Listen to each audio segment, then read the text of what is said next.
जय मसीह की। आज हम बात करेंगे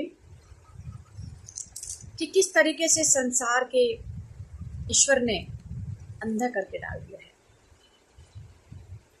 पौलुस कहता है कुरिन्थियों 2:4 में, इसलिए जब हम पर ऐसी दया हुई कि हमें ये सेवा मिली तो हम हिवाए नहीं छोड़ते, परंतु हमने लज्जा के गुप्त कामों को त्याग दिया। जो हम लज्जा के गुप्त काम करते थे, चुपके चुपके बुरे काम जिससे लज्जा होती है, उन सब कामों को छोड़ दिया और ना अब चतुराई से चलते और ना परमेश्वर के वचन में मिलावट करते।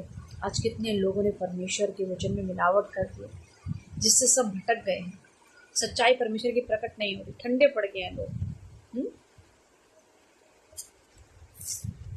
और परंतु सत्य को प्रकट करके परमेश्वर के सामने हर एक मनुष्य के विवेक में अपनी भलाई दिखाते हैं सच के अनुसार।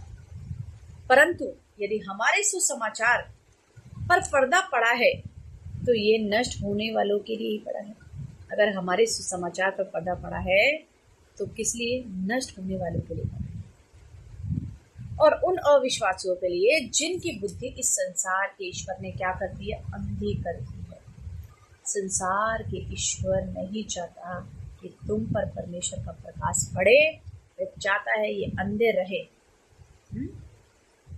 और जो अंधा रहता है वह देख नहीं पाता और ढंग से चल नहीं पाता।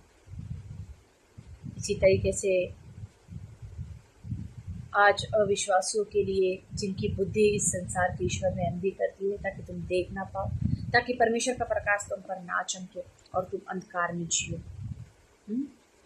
पापों में जियो, ताकि मसीह जो परमेश्वर का प्रतिरूप है उसके तेज में सुसमाचार का प्रकाश तुम पर ना चमके। साफ साफ लिखा है, ताकि परमेश्वर का जो सुसमाचार है उन पर ना चमके, तभी तो वो अंधकार में है।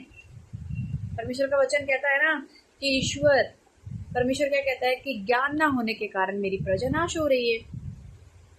ज्ञान नहीं है आज, उल्टा ज्ञान, संसार का ज्ञान। संसार का ज्ञान हमें परमेश्वर से बहुत दूर कर देगा, क्योंकि उसमें मनुष्य का ज्ञान और संसार का ज्ञान है। परंतु परमेश्वर का सुसमाचार हमारे जीवन को बदल देता है, क्योंकि वो हमें नया जीवन देता है, हमें ज्योति में लाता है। इसलिए कि परमेश्वर ही है जिसने कहा अंधकार में से ज्योति चमके, और वही हमारे हृदयों में चमका। हालेलुया। और हमारे जीवन में वो चमका है कि परमेश्वर की महिमा की पहचान की ज्योति मसीह यीशु के चेहरे से प्रकाशमान है। सभी को जय।